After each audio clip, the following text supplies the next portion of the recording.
We are here at the New England Conservatory on June the 5th, 2017, speaking with John Heiss of the New England Conservatory faculty for the Gunther Schuller Oral History Project. John, when was your first encounter with Gunther Schuller? Was it here at the conservatory or somewhere else? Well, there are two ways to answer that. One was when I first heard about him, and later when I first met him. I'd known of him a long time before we met. I was a student in New York in the 1960s, studying after I finished college at Lehigh in 1960. I was at Columbia University and also taking flute lessons with Arthur Laura of the Juilliard faculty. And I heard a program on WBAI with a very learned, wise voice with a good radio tone, but speaking about contemporary music with incredible insight. And then he introduced himself afterward. This is Gunther Schuller. And I thought, boy, this is somebody I'm going to have to get to know. And he was active as a conductor, of course, and as a composer, and as a man who had joined the jazz and contemporary music worlds like no other had ever done before. And I probably was at concerts that he was at, I'm pretty sure. But the real development for me was in the spring of '67 when I was finishing at Princeton, where I went to get my final degree, which was, as it turned out, a terrific decision. I met Milton Babbitt and a number of other people there who were very prominent and eminent and influential on my thinking. And they all said, you know, we'd like to get our graduates good jobs. Babbitt said, if you come here, I guarantee I'll get you a good job. So he proposed that I consider Duke, Dartmouth, Northwestern, and a funny little music school up in Boston, where Gunther Schuller was going to be the new president. So I got interested in all of them, and I did go out to Northwestern, had some fine interviews out there with some good people, and I nearly went that way, in fact. But several things happened that really caught my attention about New England Conservatory, which in those years was very small, very vulnerable, very disorganized, and probably not going to stay open much longer. That was the general reputation of it. And so I had the great fortune to be practicing multiphonics on my flute, which I discovered in 1965, where you do bum, bum, and the pa is two notes at the same time on the flute, and everybody looks around, and you can stop a rehearsal cold today if you do that. Nobody thinks that the flute is playing two notes at the same time. And I was playing a lot of flute. I was gigging with classical musicians, but also I sat in with Herbie Mann and Sam Most in their flute quintet and did a lot of jazz. And but I was trying out these multiphonics, and Babbitt and Edward T. Cohn walked by, and they said, "What in the world are you doing?" And I said, "Well, these are," I called them double stops in those years. And they said, "Could you play some?" And I said, "Well, I've got about 20 here. Write that down." I said, "I already have it written down." "Well, can you write an article about it and give that to us by Friday? And we're going to publish this in the next edition of Perspectives of New Music, for which Friday is the deadline." This was on a Tuesday. So I got my act together and got it all in, and it got published. And then the phone started ringing. But one of the things that happened was I got a nice note from Gunther Schuller saying, "I saw your article in Perspectives, congratulations. I would really like to meet with you and see if you could consider coming to the school that I'm going to start to be the president of." So that kind of lit me up, and I think I'll tell the long version of this story if you don't mind. It's filled with detail. I got very torn. NEC's offer was less money, less security, and however, probably a better teaching template. At Northwestern, I was going to be a theory teacher, and that was it. But they had a higher salary and more security, and they wined and dined me, and they really wanted me there. But then I even got a phone call from somebody who asked if I could meet with Gunther for lunch. And I went and did that, and I was just stunned by his brilliance, his personal warmth, and his sense of mission. And he said, "We're going to do very important things there, and you can be right on the ground floor and get in with that if you could come. I'd like to have somebody like you. Milton students interest me, particularly those who can play, and you can play very well." And he remembered something that I had forgotten, by the way. I had applied for the Lenox School of Jazz to be a saxophone player in the summer of '59-60, the last summer before I was going to be graduating from college. And I sent in a tape of myself playing with my combo, and I got accepted with a full scholarship. And I turned that down, and Gunther said, you should never have turned that down. And I said, I didn't know what I was missing. He said, well, we only accepted 2 saxophone players with scholarships, yourself and Ornette Coleman. And I nearly fell out of my chair. And so I thought, my God, I missed something there. Maybe I better try to catch up now with this. So my wife and I were debating. She favored Chicago because she had friends there. And we made lists of comparisons and contrasts, and we're sweating this. It was worse than having no offers at all. The Duke and the Dartmouth didn't pan out. It wasn't where I wanted to be anyway, in either of those places. So I finally was in a torture about it. Earl Kim, my teacher at Princeton, came up and said, you're deciding with your mind. That's not how you decide something like this. He said, wake up tomorrow morning and make a decision what it's going to be at 8 a.m., a snap decision. And then start to get your mind organized about who you're going to tell and how you're going to plan for it, and see how you feel at noon. So I woke up at 8, said Chicago, and by 8:20 it was Boston. It didn't take me until noon. And I think Gunther was really the reason why I went more than any other reason. I just felt the magnetism, the warmth, the brilliance of the mind, the fantastic ear I knew he had, and his range of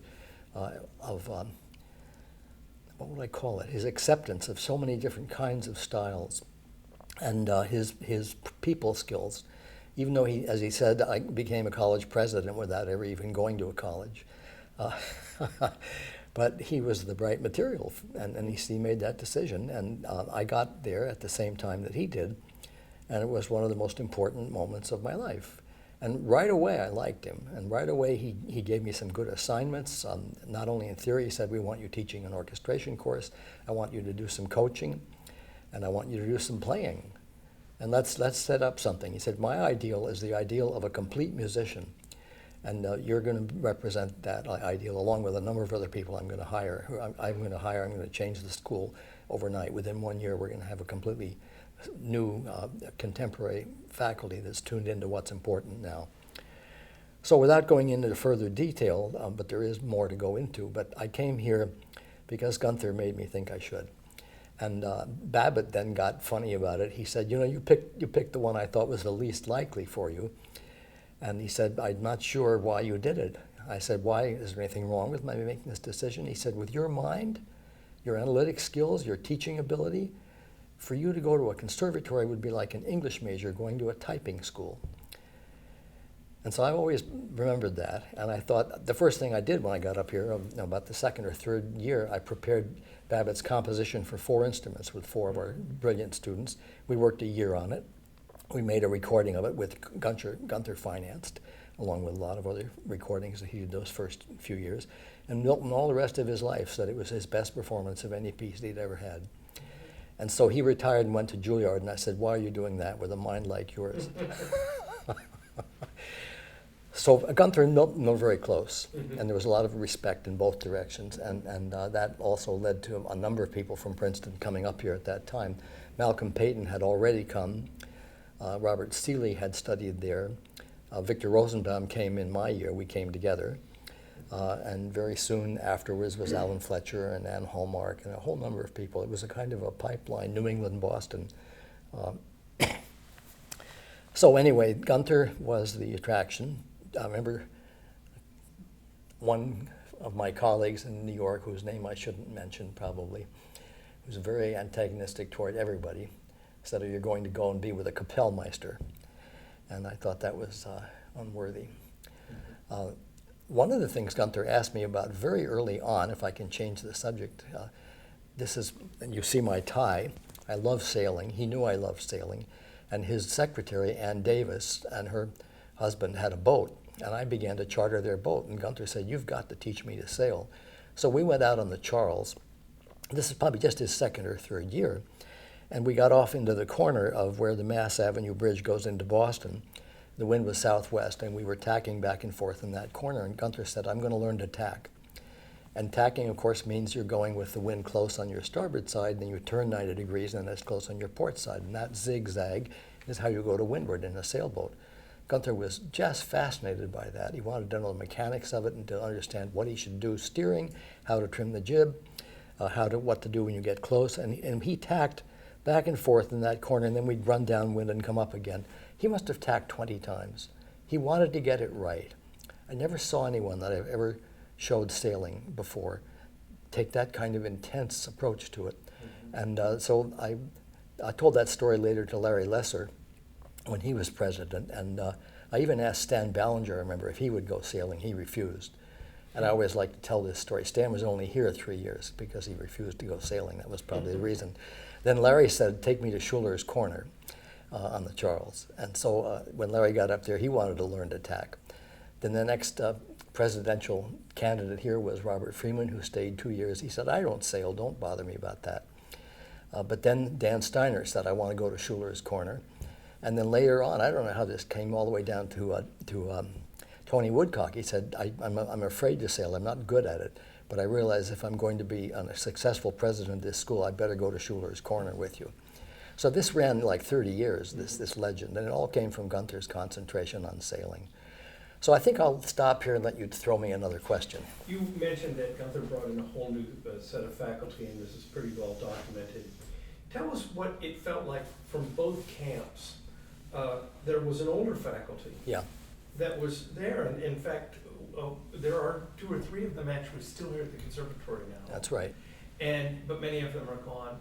Tell us, A, what it was like for the older faculty to confront or try to interface with the newer faculty, and how did Gunther treat those people, knowing that he had a mission and he was bringing in troops for that mission, but he still inherited this older faculty. Right. How did that go? Some of them handled it well, and some of them approached Gunther with respect and appreciation, even though he was much younger. There were some who didn't, and there were 1 or 2 who were a little bit threatened, I think, by him or hostile. And it just, it evolved. There was no great confrontation or anything like that. I remember Bob Brink wanted to unionize the faculty at one point. If you know Bob, he was one of our accomplished violinists and a member of the union and a big force in town. And that vote came, I think, in 1973 to unionize, and Gunther organized the opposition to that. And Ben Zander was a central player in that, and it was voted not to happen by 43 to 21. I can remember the numbers very well. I called Ben the night before. He said it's going to be about 2 to 1 and maybe a little more. So when this next time that came around was a move to unionize in 1981, and I adopted Ben's role and got very involved in talking to all the faculty. Why do you think Gunther was not interested in unionizing? There's always an idea. I think it's a leveling of quality. It's a reduction of the chance for a visionary person to make the right decisions. He was right. I was glad we didn't both times. It would have been the wrong thing to do. On the other hand, the faculty, some of them were very angry, and Jim Terry was the one. After the experience in '81, he said to the then board, and the president then, you better get in touch with this, or the next time there's a vote, you're not going to win it, and you need to address many of the faculty concerned. But the main thing that was happening with Gunther was that here comes Eugene Lehner and Louis Krasner and Rudolph Kolisch and Russell Sherman and Frank Battisti and some very fine jazz musicians. Carl Atkins was head of our department for a long time. And it changed the nature of the school. And I would like to say this. Well, I think I can say it in a sentence. I don't think there's any person in the second half of the 20th century who has had a comparable impact on a single school of music by being able to stay there 10 years and let his vision take root. And then when he left, leave behind people who would stay 50 years longer and still make the innovations and the contributions that have made the school what it is today. The New England Conservatory is what it is today because of what Gunther did, point blank. Yeah, let's talk about another interface, and that's the interface between the academic side and the applied side, which is always, in many schools of music and conservatories, can have a great deal of friction. But you have, in this case, a person who's an accomplished and award-winning author, although an autodidact, is a scholar of superior skill, and then a great performer as well.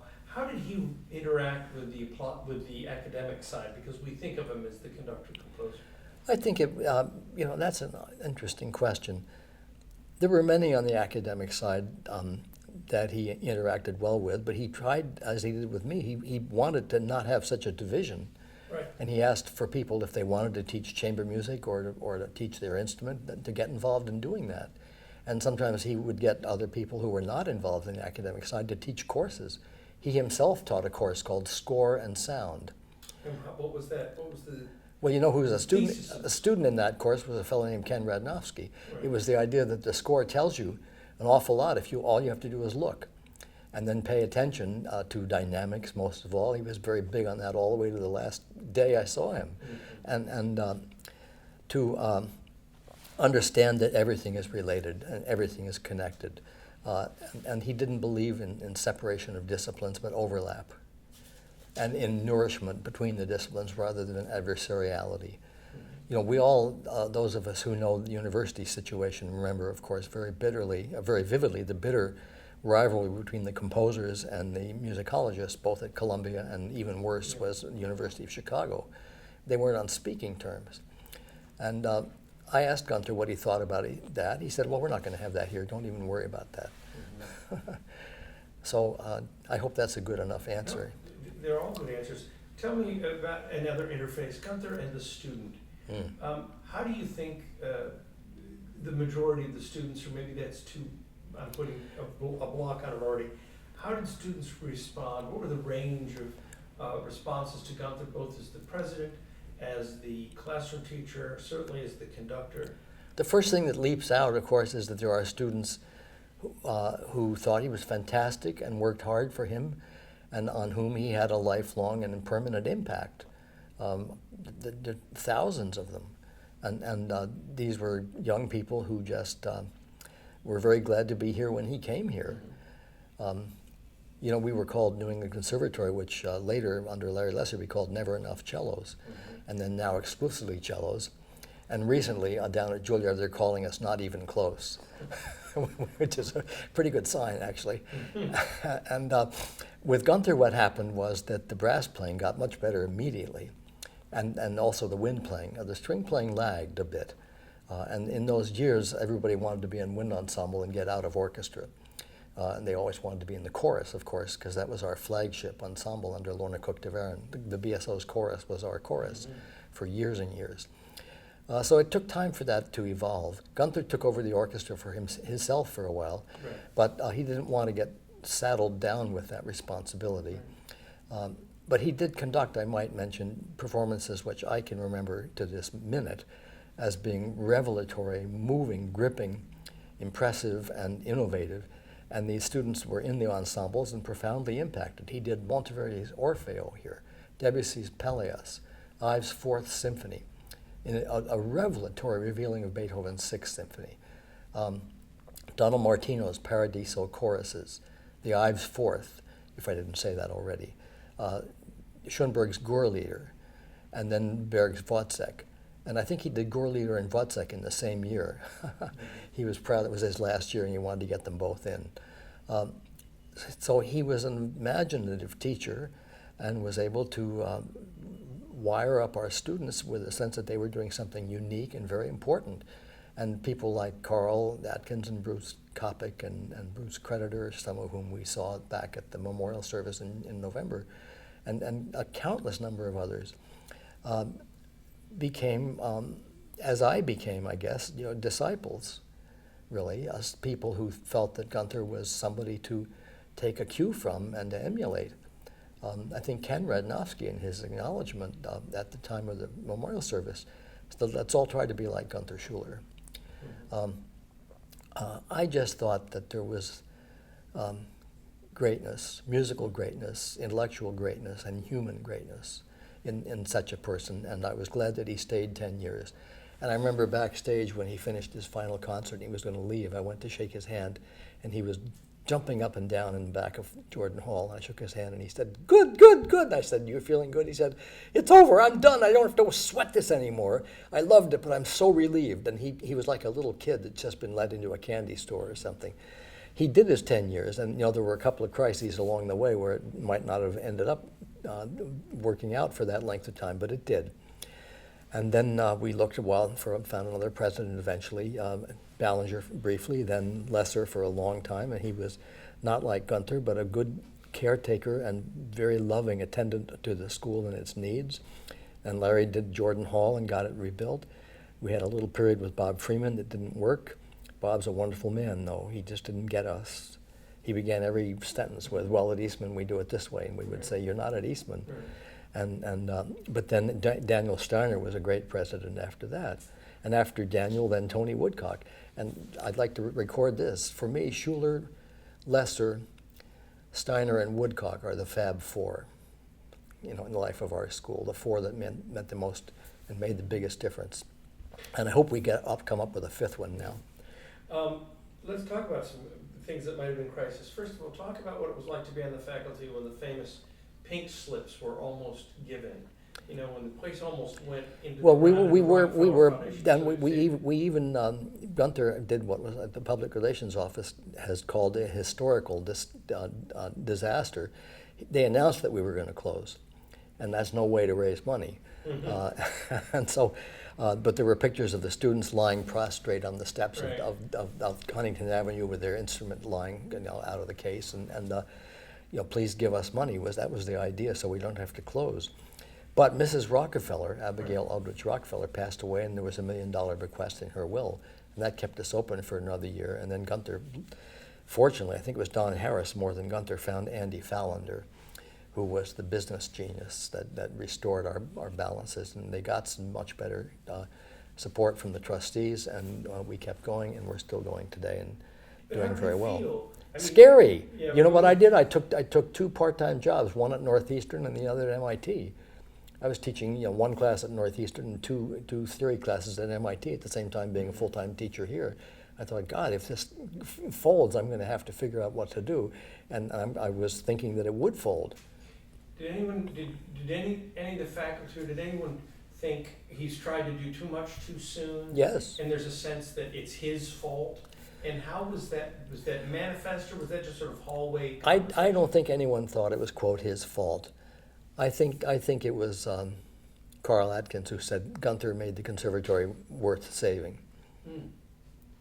Wasn't it, Carl? Well, it was in the newspapers, that remark, and that's on the money. He made the school too valuable to be allowed to sink. And then, of course, we got the Ford Foundation involved, and Andy began to know that it was important to up our student population. We went, by the way, from 250 students to 700 during Gunther's time. 750 is about where we are now, full-time equivalent, I think. And so we were a tuition-driven school. That was how we kept the books balanced, as well as I know about it. But the fact of the matter is that we're a unique school with a unique culture in which diversity, excellence, candor, care, concern, and mutual nourishing by everybody in this environment, of everybody else in the environment, is what our students love us for. That's why they say we don't go to Juilliard, we come to NEC, because the combat is not there. We don't have to worry about, they call Juilliard jail yard. That's their nickname for it, by the way. And so I think, I would say, and it's 50 years in now, that the school is right now the best that it's been in my 50 years. Sure. And it continues to get better. And I think we were not one of the top conservatories anywhere in the world when we started, and we're probably one of the top 3 or 4 right now. Right. And if not the top, okay? And maybe I'm a little biased when I say that. Right. There was I'm told that there was a time when Gunther was in the hospital for some sort of operation, and Don Harris declared himself president. Do you remember this? This is like an Al Haig moment with Ronald Reagan. I was right in the middle of it. Tell me how that worked. Well, look, Gunther was teaching score and sound, and I was co-teaching that with him. He wanted me to be a co-teacher. Don was teaching a course called Stravinsky and Schoenberg, one of the first times I'd ever been taught together in the same course. He wanted me to be a co-teacher. So I was doing a half-time with Gunther and a half-time with Don, and I saw them both every day. And I must tell you, I could see it coming. Gunther did not want to carry out some of the administrative duties that he found onerous, and he wanted Don to take that over for him. I don't know how candid I can actually get in this kind of a setting, but I will not mention names. Why don't I avoid that? But I think. But listen, there developed a sense in Don that he better do some stuff while Gunther was in the hospital. He did. He fired several very good people, and people that I went to bat for as soon as I found out about it. Gunther recovered from this and came out of the hospital and said, I won't allow that. If that stands, I'm resigning now. And then the next day he submitted his resignation and announced it in the Globe. So then Don submitted his resignation. He said, I'm not going to have Gunther resign because of something I did. And they weren't on speaking terms, and it was very angry. And both wives were a little bit involved. Okay.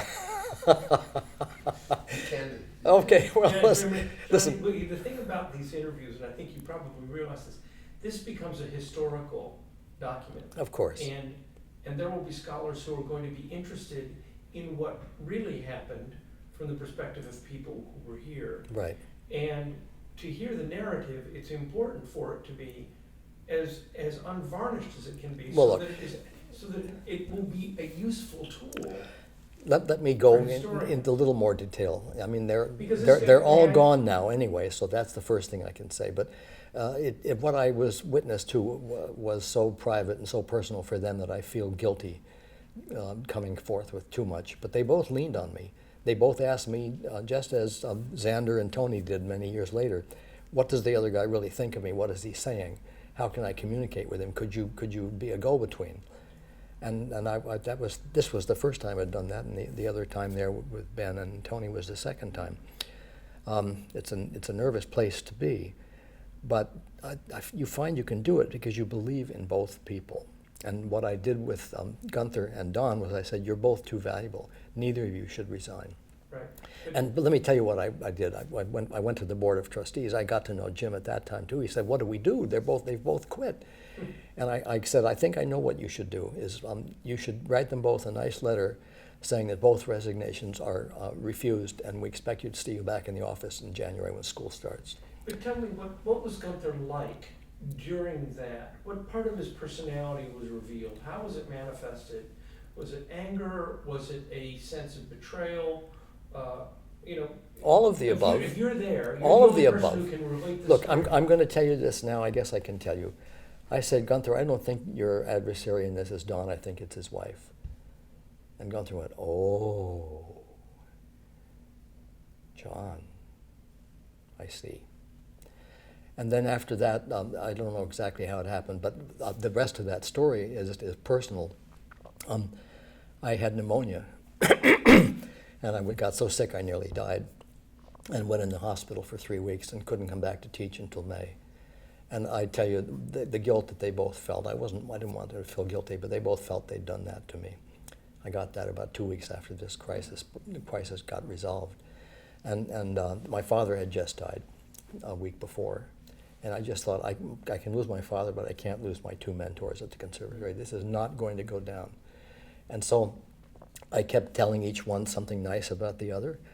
And I said, you've had a misunderstanding. It doesn't have to mean the end of the relationship. Mm-hmm. And it certainly doesn't have to mean the end of the conservatory, which if you both resign, it will mean. And do you really want that on your shoulders?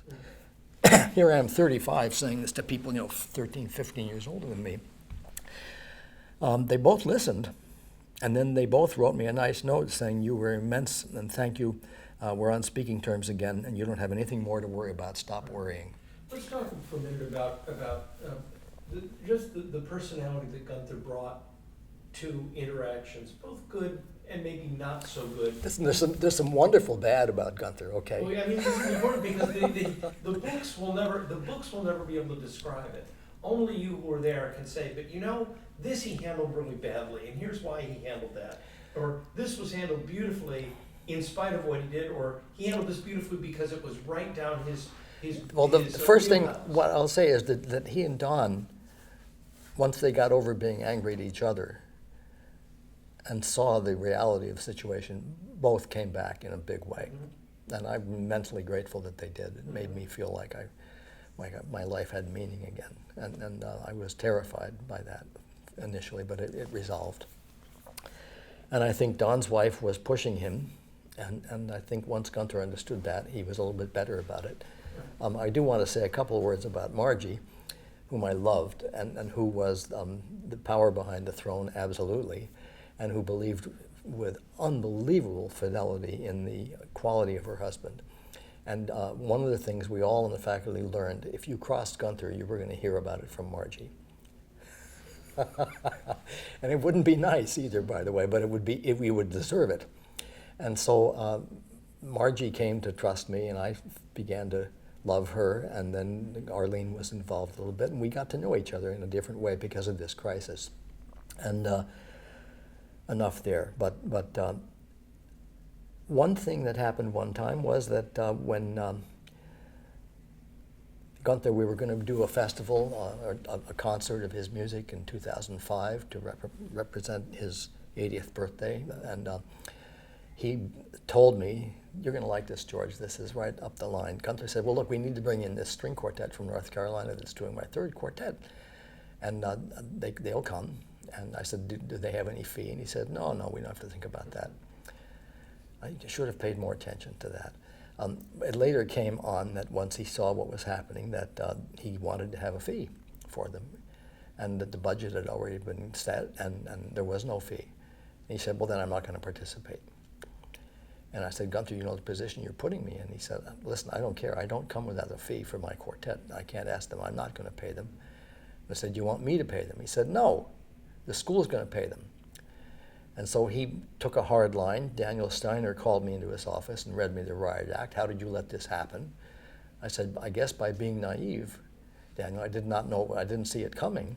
And then when it came, it was too late to do anything about it. So Daniel put up the $4,000 personally. I think it was that much. But then Daniel didn't rely on me for anything else in the rest of his presidency. Gunther made a mistake by not communicating his wishes at a time that I could have responded to them. Do you think, let me tell you something else he said. Until this is resolved, we can't be on speaking terms. Now, that was killing for me. But then it was resolved, and he said, let's go on right where we have always been. Right. Now, what does that, because you have this long view, the stories are rather legion, and if they're apocryphal, you might be able to say they are not true, or you might say, yeah, they are true. Things about Gunther being enthused about a student in Tanglewood, telling them, show up in September, you're on a full scholarship. And the student shows up and wants the full scholarship. And of course, that hasn't been allocated in the student right. scholarship funds. That sounds to me likely. I don't know a specific instance, but you know, I wouldn't be surprised. Gunther wanted to be able to bring people here without having to go through the red tape of the audition and admissions process. And he felt that he had a good judgment, and who's going to question my judgment? Nobody. Mm-hmm. The person's coming, and you get the money. And so that's not the best way to administrate, of course.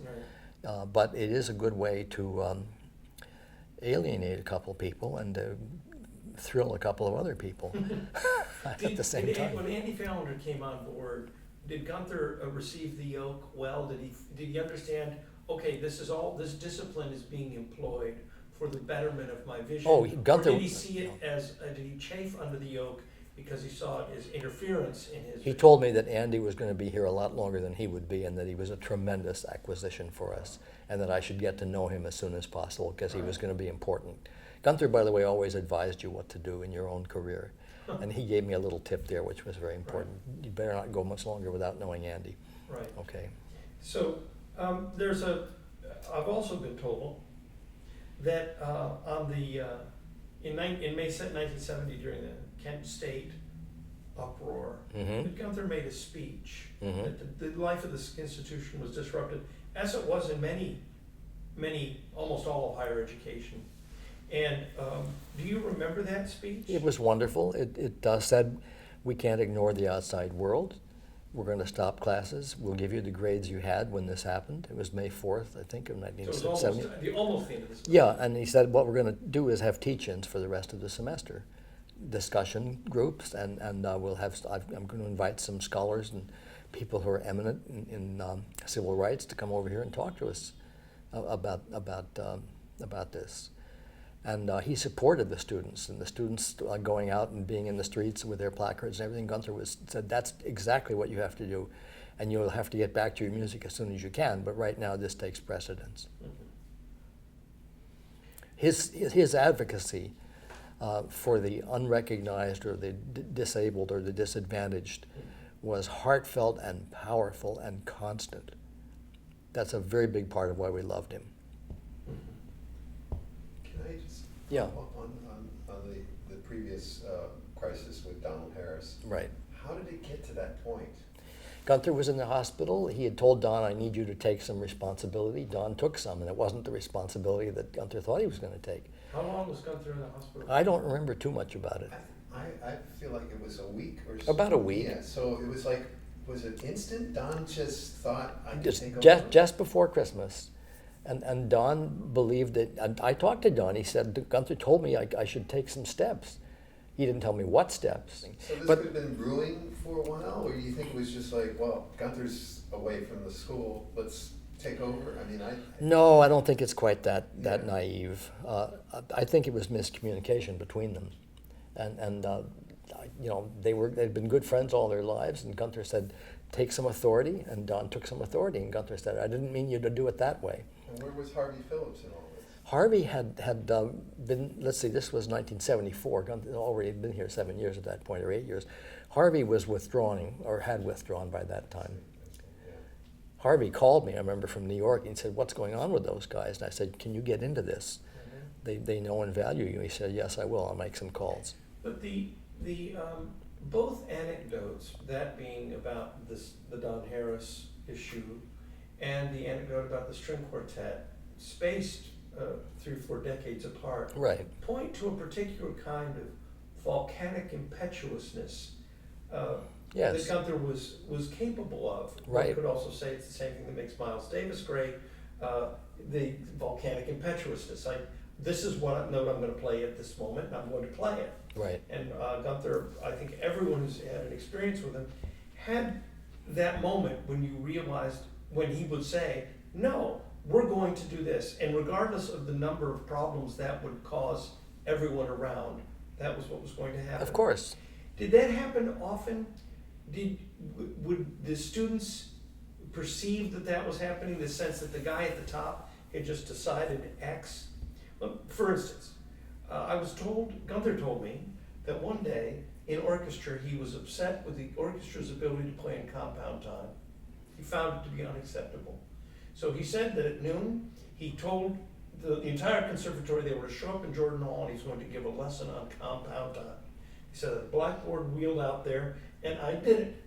Now, we tell that story, we think it's great now, but if you were a history teacher giving an exam at noon, or a lesson for a pre-recital given at noon, you'd think, what the heck's the guy doing? It's not my time. Charlie, sometimes his rehearsals went over and people were late for classes, and we had to get that, some resistance to that, organized in faculty senate and faculty council, as I remember, and Gunther was rather resentful.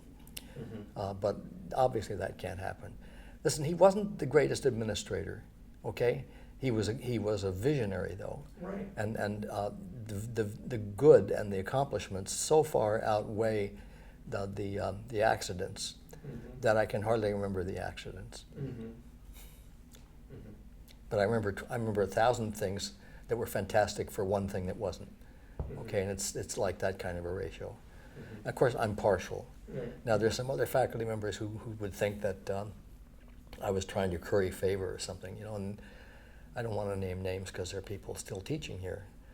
He had some resistance, but he... What do you think was the resistance? Was the resistance have a justification, and what was that justification? I don't think it had justification. Okay. What I saw was coming from people who felt that their own opportunities were being reduced because of his being here. And then there was a personal side to it. But he's, you know, by the time he'd been here 3 years, it was clear he was not leaving, and that it was for the better of the school that he stay. And I don't know, there's 1,000 more stories. What I feel like talking about is I know you need to probe it in this, but I think I should tell you that when you know Gunther as a mentor, and you know what he does at Tanglewood, and you see the impact he has on the school and on a lot of very high quality people who are here, and you watch the Ragtime Ensemble come up, and you find out gradually that he is a major and very good composer who has written, that's the most important part of his life's work probably. You tend to be awfully happy that he was here. Mm-hmm. And the rest of it, I don't want to think about. There were some problems, you have to say that there were. And they were problems of administration and management and timing and occasionally not thinking something through carefully. But I don't think we paint the right picture if we overblow those. I think the picture we want, I'm not trying to hide anything. I think the fact is that every great person brings a small amount of baggage. And if you like the greatness, you deal with the baggage. And what I should have done with the case of that string quartet was I should have pursued him. I should have said, Gunther, they're going to want a fee. Come on now, don't tell me that. Mm-hmm. And I should have said, Gunther, if you tell me that and I act on it, I'm going to get in trouble with Dan Steiner. I didn't even think that could happen. Mm-hmm. But he put me in a terrible spot. But I don't resent him for it. I just think it was just Gunther being Gunther, mm-hmm. and he's too adorable to get angry. Mm-hmm. As someone who's known at the conservatory as having the platinum ears, tell me what it was like with your aural acuity to watch Gunther work. Right. Was and Gunther, in the conducting book, The Complete Musician, The Complete Conductor, he goes on at length about the various kinds of ears that other conductors had, right, and their skills in one, right, area or not. Tell us about what it was like to be a peer and watch his ear at work. We each respected the other's ear, mm-hmm. and we each knew that there were areas where the other had a little more than you had. And Gunther said that to me. He said, I don't have perfect pitch, John, mm-hmm. and you do, and so you're a leg up on me there. I remember the second chord of Oedipus Rex, bum, la, da, dee, dum, dum, bum, he was conducting Stravinsky's Oedipus Rex, a piece I had never known before. And the second chord is a kind of a B-flat minor sixth with a G-flat in it. B-flat, D-flat, F, and G-flat. And the first time he played this in the dress rehearsal in a concert, the kid on the G-flat, it was a trumpet player, played a G natural. I nearly wet my pants. I couldn't believe it. It was so terrible. Gunther didn't hear it.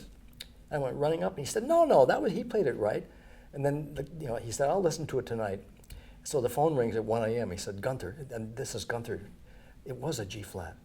Why didn't I hear that? And he woke me out of bed to tell me that. But he trusted my ear and I trusted his. And we worked together in tandem over and over and over again on his music. And when he was doing Ives at Tanglewood, he had me out there about 4 summers ago, whenever that was.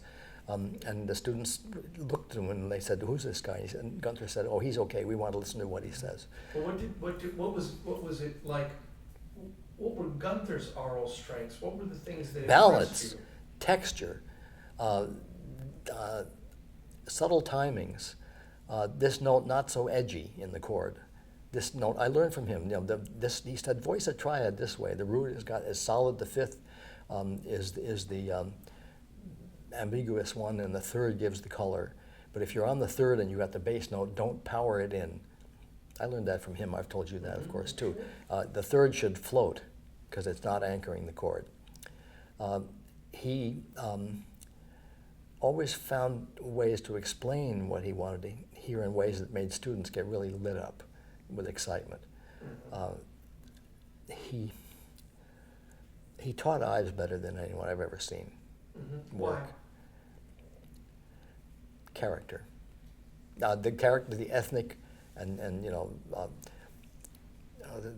the cultivated tradition merged with the vernacular tradition. Gunther saw the vernacular in Ives and what the value of that was, and he brought it out at all times. Do you think that any of that had to do with being the first native-born American in his family? Do you think he had a feel for the attraction of the American essence because his parents were German? I mean, this would not be an uncommon thing in the American narrative, that the sense of ownership of things American becomes very vibrant in the first native-born generation. Could be. Do you think that that had anything to do It with was, it? it was very vibrant in him. Yeah. His parents were surprised. His father, I met Arthur, by the way. His father was always watching. He said, "Look at what he's doing now." And then, Gunther got to be 50, and Arthur came up to me and he said, "You know what? He's becoming middle-aged." It's an interesting thing. Tell us for a minute, if you can, did Gunther ever express to you, or did his father express to you anything about Gunther's, first of all, attraction to jazz, which he did say to me at one point his father was not very happy about when he was a young man. No. And his attraction to very, very cutting-edge new music, including the Second Viennese School and the Babbittizing of that, which I think would probably maybe not have rested very well on Senior Schuller's ears as a 19th century product. I think his father had to deal with the fact that his son was becoming a prodigy, and he regarded it with affection and humor. Look at what he's doing now, my goodness. That's the way I saw him sing, the way he saw Gunther. But you can't speculate. Just Gunther felt what the American vernacular was, that it was urgent, and that it should not be isolated and separated. And he lived out his life according to that, and according to a lot of other things. But that was urgent for him. I'm not telling enough of my personal stories. Do you want any more of those? For sure. Gunther brought people here. He brought us Ernst Krenek. He had Aaron Copland come in for something. He regarded the elder statesmen in music like Kolisch as very important. And Gunther said, I'm going to have you and Rudy work together coaching Schoenberg. You'll learn things from him. And Rudy and I hit it off fabulously well. And it was Gunther that kind of set that up. We did the Schoenberg Wind Quintet, and I was also helping him with the fourth string quartet at the same time I was coaching the Wind Quintet. Gunther gave me assignments. My assignments the first year, Henry Brandt's Angels and Devils for flute orchestra. We'll take it to Carnegie Hall, every recital, and we did. We played it there. Henry called it the best performance he'd ever had in his life. Then he said, okay, let's move a step forward. Please, I want you to prepare the Schoenberg Wind Quintet. I said, is there any good recording? He said, the only one that counts at all is still very bad, but it's the one that I made with the Metropolitan Opera players. Jim Hosmer was the flutist. He was your teacher. I happen to know that. And I said, yeah. And he said, it's very rough, but at least we took the right tempo. He said, what do you think of the Philadelphia Orchestra Wind Quintet? And I said, Gunther, something is deadly wrong with that. First of all, I looked at the score, and it says 126, and the tempo they're taking is 63. Beep, bum, bum. Beep, bum, beep, for an allegro. And they got all the notes and the rhythms, but there was no music. Gunther said, you take a year with the students and see what we can do. Well, we made the first good recording of the Schoenberg Wind Quintet. Tonu Kalam reviewed it in the Globe. Rudy said, this is the first time that this piece has been played correctly. John, your performance was really adequate, which was a high praise from Kolisch when you got that word. Gunther then wanted to be sure that I got some activity outside of the theory department. The reason why that story, John, was very illuminating is because it showed reactions. The kinds of things that will be missing from most written narratives, will be missing from a biography, told in the first person from the person who was there, to show that he was a person who got angry and how was the problem solved. And sometimes he would, from that narrative, he'd simply walk away from the problem. And he trusted others around him, or just assumed others around him, would solve the problem because it was not there. The steps and the patience and the negotiation. Well, I'm going to ask this as a question. Was the reason that he walked away from that problem, left you in a huff, because he realized that the steps and the negotiation and the massaging that needed to be done were just not how he felt comfortable or was really capable of doing it that way? And therefore, he knew that's why he needed Harvey, and he needed Harris, and he needed Chester, because he was the vision guy. And when the going got rough, he just didn't have the nuts and bolts. He didn't have patience with. Right. He wanted the machine to run. And how about the idea of the massaging of people? Of you've got somebody who's upset, many of us who knew him knew that he really had a pretty short fuse when it came to being diplomatic. Listen, I heard a player at Tanglewood just about 3 summers ago. I think the kid was testing Gunther's ear. He played one wrong note. Gunther shot him a look and said, "Don't fuck with me." Right. That changed everybody. You could never play a wrong note with Gunther. Right. And if you did, he'd know what you were doing. Were you ever in a rehearsal in which Gunther was working with the students and began to become frayed? Everyone Yes. has had this experience. Of course. How do you think that felt to the students? Terrible. But of course, that's the moment. Then there's the long trajectory. Look, of Mahler the Ninth, event. Mahler Ninth, the principal flutist. I can't mention her name because this is one of the most difficult experiences she ever had in her life. But Gunther started to ride her hard, and he got her in tears, and she couldn't play anymore. And he said some things to her he should never have said. And I went to him. I said, "Gunther, the way you've handled that is very destructive." "Well, if she can't get it right, she's going to have to take the heat." And I said, "She's actually a pretty good player, and you haven't seen the right side of her because you haven't shown the right side of you to her." Hmm. Whenever you said something to Gunther and he got quiet, he heard you. Okay? He later, about 3 weeks later, the performance had already come to pass. He said, "I've tried to patch it up with her. Don't get angry at me, John." That's a really very interesting. That's a very interesting story because most people who had contact with Gunther would say they had either had moments directly or witnessed moments in which there was that idea that he went after someone. But there's something I'd like to ask you. I think he wasn't the person. He wasn't thinking about That's the exactly person. what I was gonna He go was with. thinking Yes. about the principle, Thank and you. that's what Right. drove him. That's what I was going to actually go Okay, to. all right. Yeah, thank you. Okay. Because I wanted to actually make sure that history knew that there was this concept, that it wasn't the person that he was dealing with.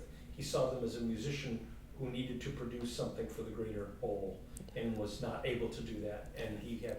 Yeah, well, not caring. If a student didn't care or if they were looking bored, just destroyed him. How can you not care? He said, "Look, the profession is filled with people who don't care. And that's going to bring the profession down, and it's going to bring the art down. You have to care. And I can't teach you to care. If you don't care, I don't want you around." But he cared. That rubbed off. It was primarily overwhelmingly positive, okay? Yeah. But yeah, everybody knew that you didn't want to cross him, okay? Well, yeah. The one thing that probably doesn't actually need to be articulated in Yeah. your review. Very good. Well, I think, John, that I've covered an awful lot of things, and you have covered them, actually. Yeah, but I haven't gotten to the essence of it yet. All right. Yeah, the essence is of a person who sacrificed 10 years of his life to improve a school, to get students' lives more fully empowered, who wanted to bring out repertoire that was unrecognized and that was of top quality, who published, who recorded, who taught, who wrote. I've never known such a musician. He's the most dynamic and important musician that I've ever known. I've known a lot of musicians, okay, and not any of them as well as Gunther probably. But for someone to make that value system the center of his life is inspiring at a level you can't even find words for. It's the center of my life. And I'm not Gunther, but there he was with all of those skills and that ability as a composer, writing less music, taking time to administer Tanglewood, making enemies, making friends. He was a lot like Schoenberg, who was, I think, in some way was Gunther's spiritual mentor.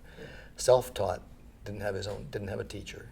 That's true for both of them, and whose passion made passionate friends and passionate enemies. Schoenberg wrote a very important article you should all read, probably. It's in Style and Idea. It's only 4 pages. The title is evocative. How One Becomes Lonely, by Arnold Schoenberg. Gunther must have had some of that experience, too, of not getting the recognition that he thought he should have or getting the opportunities. I know it was burning him up that he never got the Pulitzer. And then when he finally did, it was certainly deserved, and the piece was about Margie. But I feel about him the way I felt about Ben Zander with my children. A gift has been given that you could never possibly repay.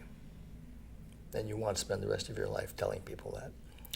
And you've tried to repay it. I tried to repay it by being loyal to Gunther. I feel I was.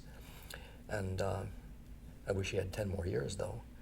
We would have made a lot out of those 10 years. He would have, and I would have helped, and so would all the people around him. But he got 89 years, and I understand from who were the two, Jen, and who was the other fellow that was with her at the end? David, yeah, Jen and David. They both told me some things he said those last 24 hours. Don't worry, Margie. I'm not dead yet.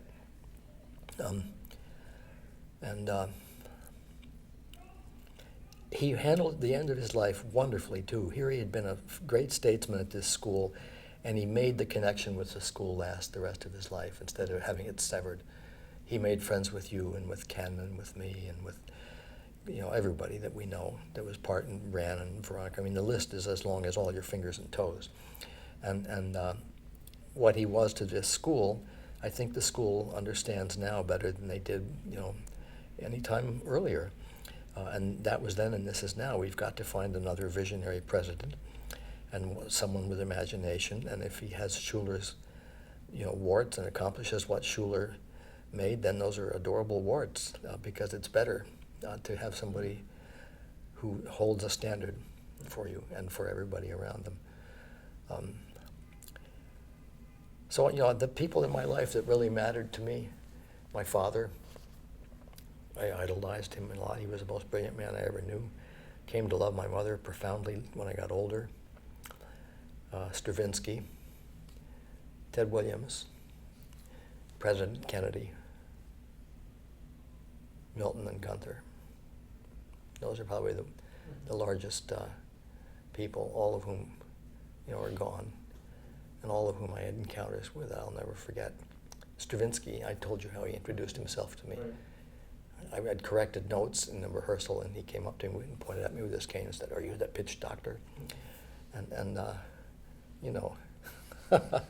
how can you evaluate that? Unbelievable. I think back on it, I wish I had been a little more talkative to him. He wanted to talk. I was too shy to engage. I thought, you don't talk to somebody like this. Mm-hmm. I just was polite and said a few words, and he said, you helped a lot. Did I ever tell you what happened at the recording session? I got my phone rang 3 times one night later on in November when they made the recordings of the pieces that had been premiered at Princeton in October. 3 different people in the orchestra called to say, why weren't you here? And I said, oh, is this the recording session? And they said yes, and Stravinsky kept wanting to know where the pitch doctor was. So, I was lucky to know him, and I was lucky to know Gunther and all the others. And when it comes right down to it, the school needs to get this whole story straight. I think that I'm going to be embarrassed if you report everything that I've said in a book. I don't want to hurt anybody's feelings. A lot of it's private, and it feels private. And I bet you that Gunther and Don and the Dean and Margie are going to be pissed at me. When I get up there, I'm going to get it, boy, I'll tell you. Well, but since that day is fortunately a long way away. We hope. Yeah. We're sure. Did you get all you were looking for? Oh, absolutely, John. Okay. Of course. No, this is exactly what Yeah. Can I just ask one more Sure. question? Maybe you had expressed this already, you talked about it. At the very early part, you were there at the very beginning when Gunther took over. Certainly was. Right? So the transition from the old guard to the new guard, and you said a lot of faculty were brought in, a lot of teachers. Yeah, the faculty doubled and the student population tripled. So there wasn't like an exodus from the old guard? No. If there was, it was slow. And Gunther never fired anybody that I know of. Bob Brink decided to take opposition to Gunther, and then after that, I think he felt that he had to leave. There have been 5 or 6 people in my 50 years here who needed to be let go. And then there wasn't anyone in Gunther's years that was in that category except maybe Bob.